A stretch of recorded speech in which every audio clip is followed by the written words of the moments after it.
Hello and welcome to this brief introduction on Biomedical Engineering degree program at the University of Oulu. I am Safa Arif, your host for this video, and I have with me here two wonderful panelists who are going to give you an introduction on what the Biomedical Engineering program is and share their perspective. Welcome to the video. Can you please introduce yourself? Okay, my name is Tapio Seppänen. I'm a professor of Biomedical Engineering and I'm also director of this degree program. I'm Patricia. Currently, I'm a second-year master's student here in University of Oulu. I'm studying biomedical engineering, of course, and at the same time, I'm a representative of the tutoring program and also a research assistant. All right. So you have had a busy time then. Yeah, pretty much. So, Tapio, can you give us a brief introduction of what the Biomedical Engineering degree program is? Sure. Well, biomedical engineering is a multidisciplinary field.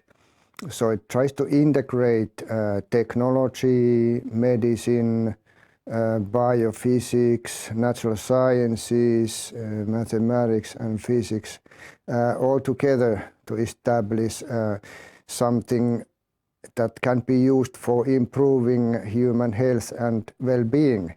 So it's a very broad area, but some concrete examples could include some hospital equipment like medical imaging equipment for X-raying the bone structures or some soft tissues inside like the heart or brain and so on. But it could also mean measuring some important physiological signals like electrical activity of the heart or the brain, respiratory system or your biomechanics or how you move. If you might have some orthopedic problems with your body and you don't move properly, it can be measured.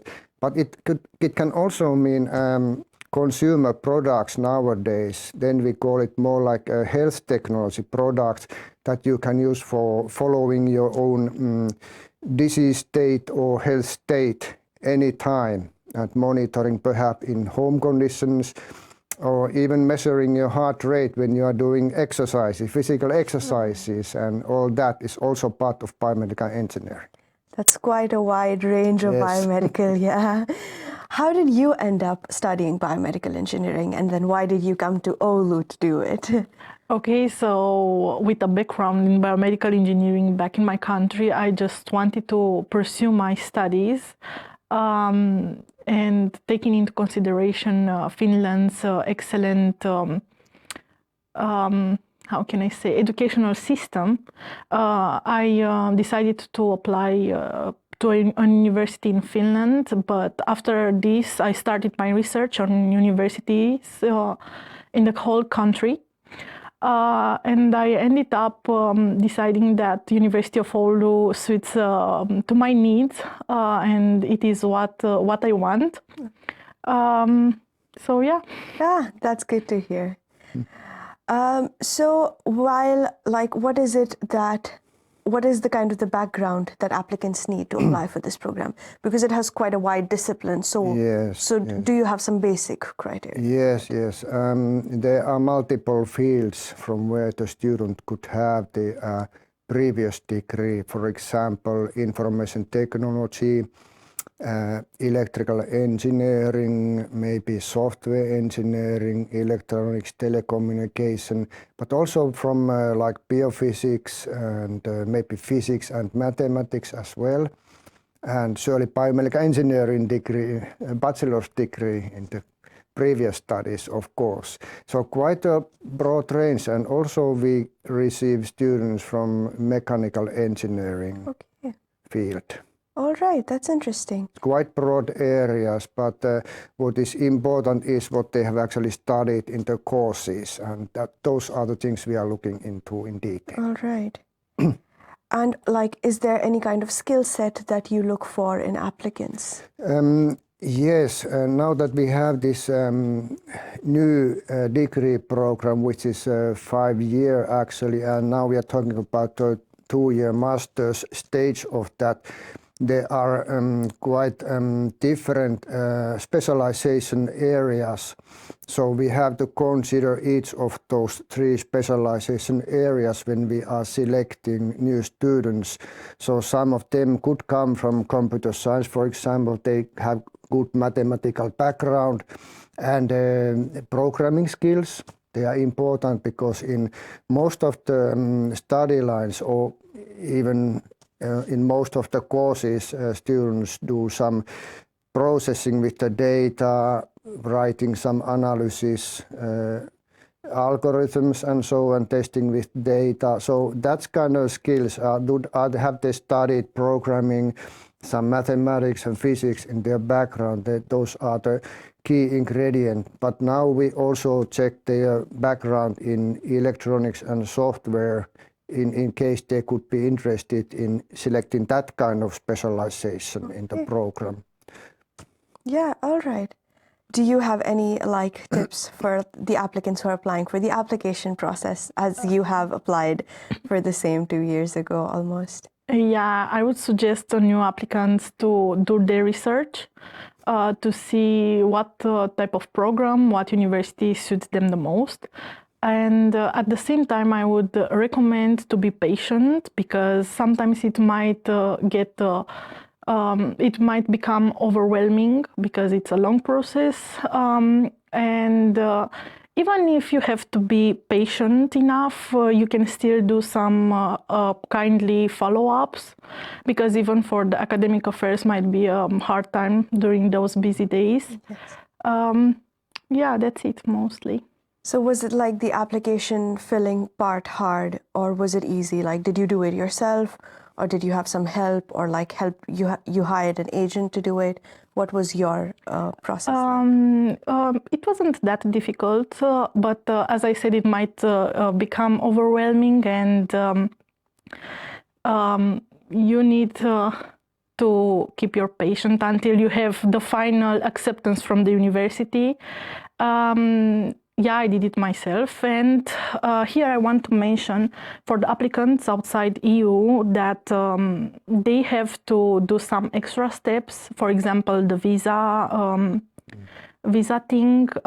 For example, last year I had a colleague that couldn't make it in time for the beginning of the academic year, and he was late with 2 weeks because his visa wasn't ready, but there's no problem because the university staff are really understanding with this, and you just have to announce that you have this issue. Okay, now moving on to the structure of the program. Can you walk us through what the first year of the biomedical engineering program is? Yes, okay. Now, on the background display, we have 3 specialization options that we have in the new program. So it all starts with so-called period 1, which is about 2 first months in the university. They take 3 courses, and they're compulsory to all students, no matter what specialization option they will eventually pick up. So during that time, they will take the 3 first courses, and we plan a personal study plan for every one of them. So they will go through all those specialization options, what is most interesting to them, and also pick up the elective courses so that they can fill up the entire 120 credit units that they have to earn in their studies. So it is important part of this personal study planning which of these 3 subfields are most interesting to them, and we have tried to keep them quite different. They have different profiles. The medical data analysis, for example, it is heavily based on numerical analysis. Okay. Artificial intelligence, machine learning, signal analysis, image analysis, and that kind of stuff. Lot of that kind of programming, which are nowadays used to analyze any kinds of data, no matter whether they come from hospital equipment or some consumer product. That's kind of the algorithm that make the devices smart, so to speak. And then biomedical materials and imaging, it is more towards Faculty of Medicine in our university, which is cooperating with our faculty in this degree program. So it is more inclined towards biomaterials of human tissue, how to image that, how to model that. And for example, 3D biomaterial printing could be one interesting part of that. And a lot of imaging equipments are considered and studied and tested in different courses there. So medical imaging equipment in the hospital, there are a lot of them, different sorts. And then the third one is Internet of Medical Things, and that is a system level overview of the health technologies that are used nowadays. It is based on information and communication technologies, not like mechanical engineering or something like that, but mostly electronics-based products. So they have sensors, they have electronic instruments with software, they have communication capabilities, there are maybe wireless communications to move out the data to a server, cloud server, where you have a lot of software and analytics capabilities to analyze and model all the data and provide different services. So all that is part of this Internet of Medical Things, because they are part of a big infrastructure, internet. All these small equipments that we have on the wrist, they are part of the internet nowadays, and this option gives you overview of different technologies that are used nowadays there. And all these courses have both theoretical studies and hands-on practical works, laboratory working, programming, and electronics, stuff like that, depending on your option. Okay.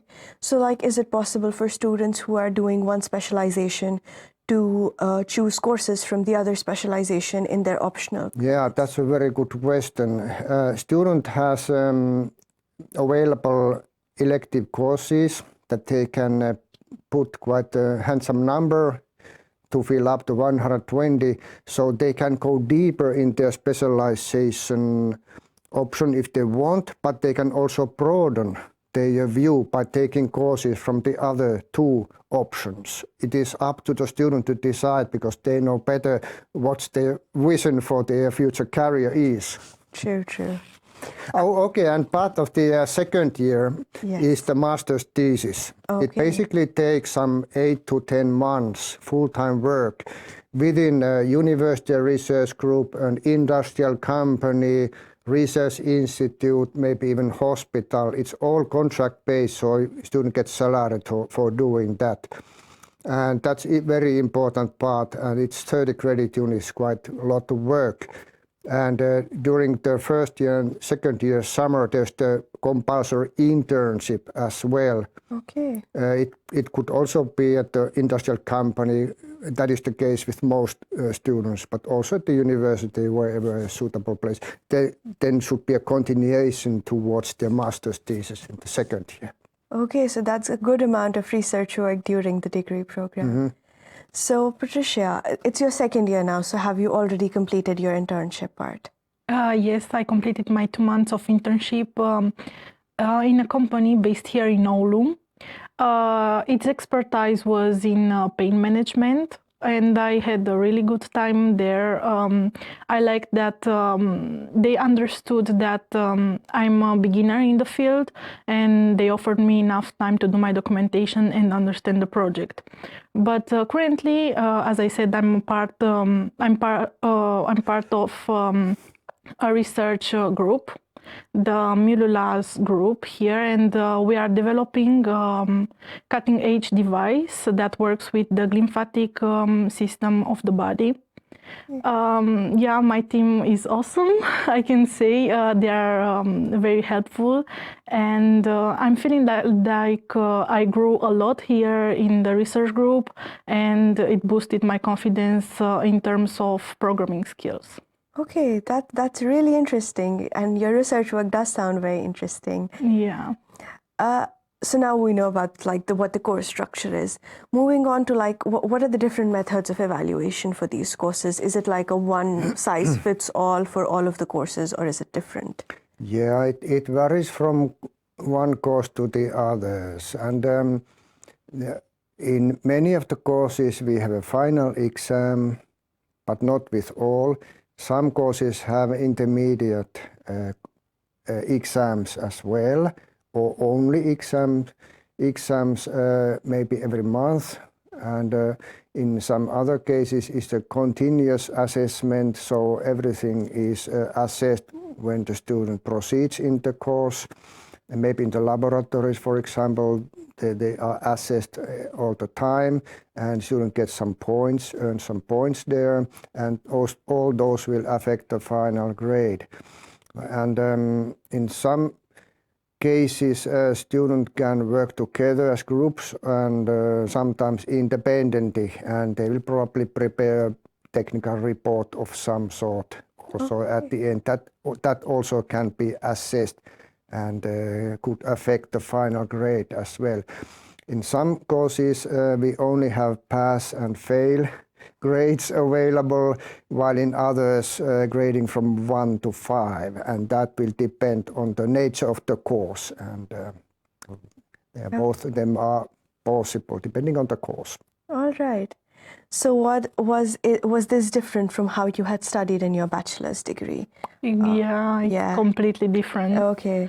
Because back in my country, you don't have the freedom to choose your courses, of course, apart from the mandatory ones. And also, the thing that I like the most is that, for example, in my case, I could take as many courses as I could in the first year, and now I have almost the entire year to do my thesis. I'm not pressed to do both at the same time as I used to do in my bachelor's.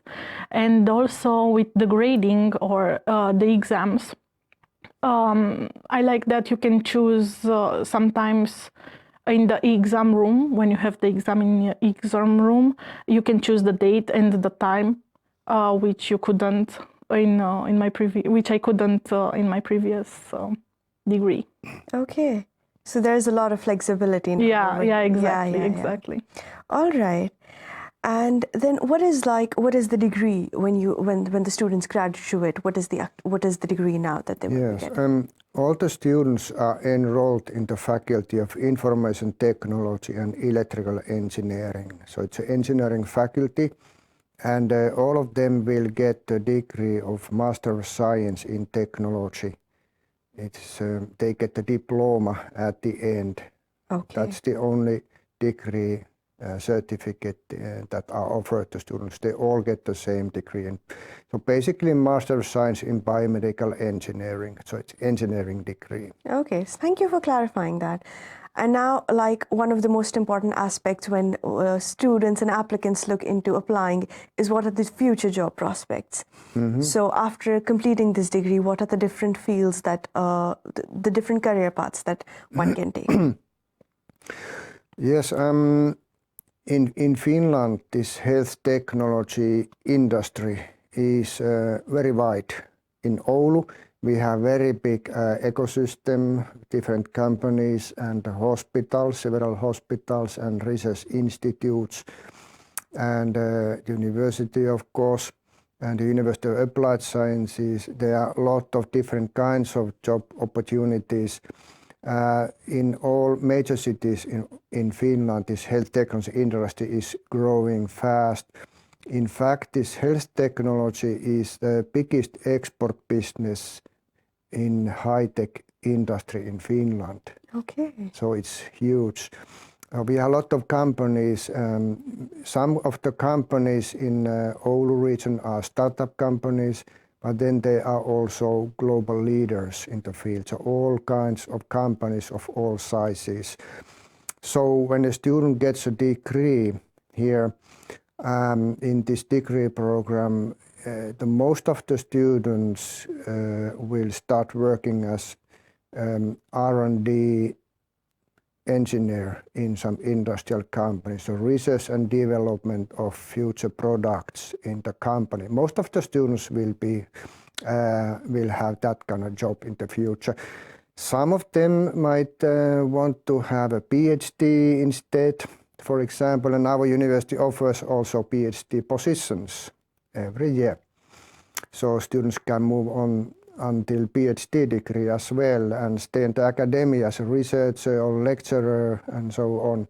Or they can choose another research institute in Oulu region, for example, to become a research engineer in there and so on. This degree program offers basis to work anywhere in biomedical engineering. Not just in Oulu or in Finland, but anywhere in the world who are interested in ICT-based health technologies. Okay, thank you. Thank you for wrapping that up. What are your future plans now after doing your master's? If we are talking about short-term plans, I want to start my thesis very soon. But if we are talking about long-term plans, I would see myself here in Finland because I really like their working culture. I like that here at the job, your supervisor listen to your opinion and your ideas. And if your ideas is good, of course, they will just apply you. So I really like that. And yeah, I want to continue my career here. Okay, thank you. Thank you both for joining me and giving your advice and your perspective and getting your student perspective as a current student for the Biomedical Engineering degree program. Thank you so much for joining me. Thank you for hosting us. And thank you so much to all of the viewers who joined this video. If you want more information about the Biomedical Engineering program, you can check out the website of the University of Oulu, oulu.fi, for more information. And hopefully we'll see you here next year. So looking forward to that. Thank you so much.